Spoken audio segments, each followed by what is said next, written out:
Ayan guys, ngayong umaga mag-harvest na ako ng aking asola. Tingnan natin kung gaano karami. Ano na siya, 9 days. Tingnan natin ito na.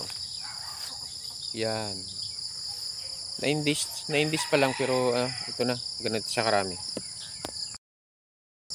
O yan, nakapal na. Ito pala ng asola natin. So ngayon mag-harvest tayo. Papatukan na natin sa ating mga manok.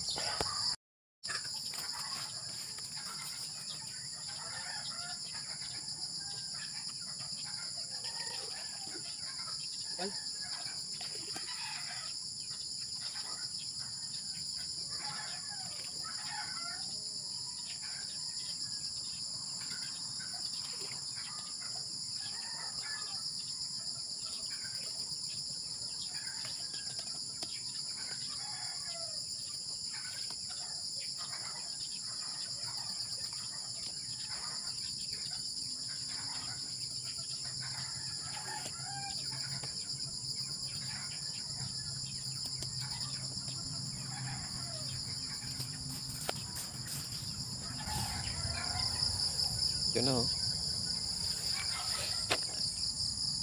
So doon lang tayo party kumuha, konti lang ang space na nakuha natin. Ganito na karaming ating nakuha. Yan, ang kapal.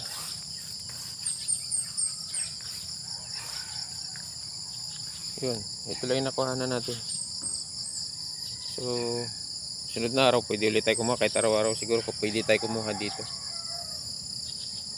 Ang dami.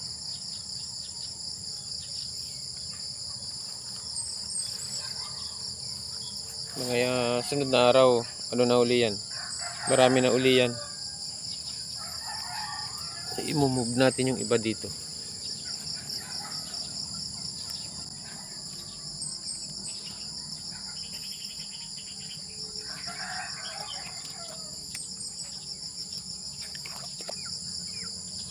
Guys, papakain na tayo sa ating mga manok.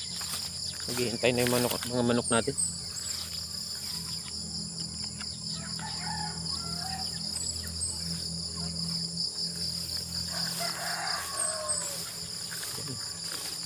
Nag-aabang na sila. Mga gutom na.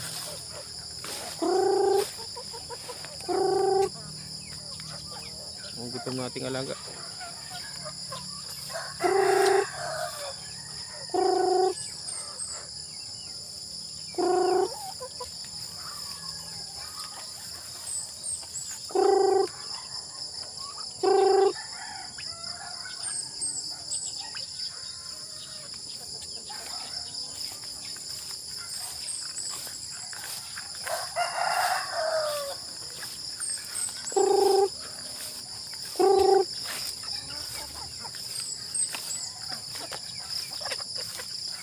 May maghintay kayo.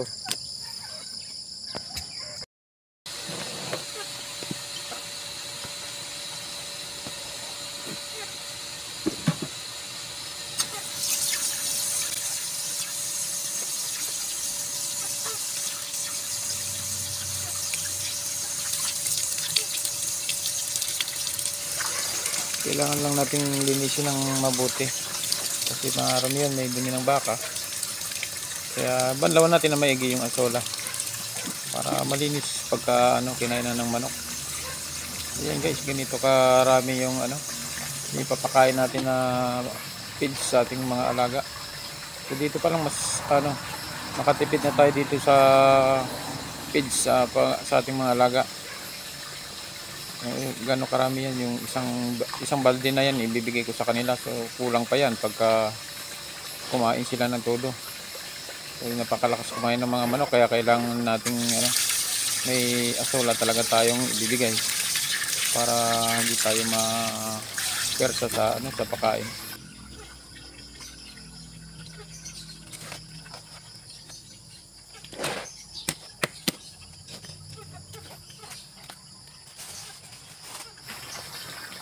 So ngayon haluan naman natin siya ng darak at saka feeds. So Yung ginagawa ko dito, 2 takal ng darak at saka 1 takal na feeds. Para may lasa lang sila na makakain. Mas magano sila kasi kumain pagka may feeds na halo. Haluin lang natin ng mabuti para kumanta yung yung feeds natin. Yan.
Guys, ito na yung patoka na binibigay ko sa manok.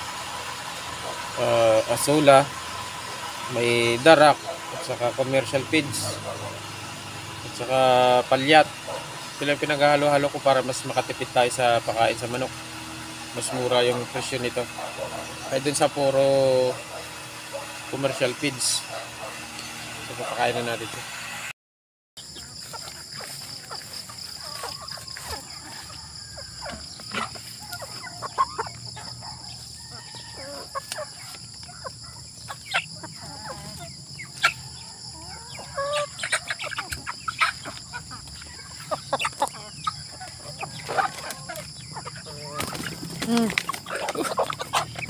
Tay muna. Hindi kayo makaintay.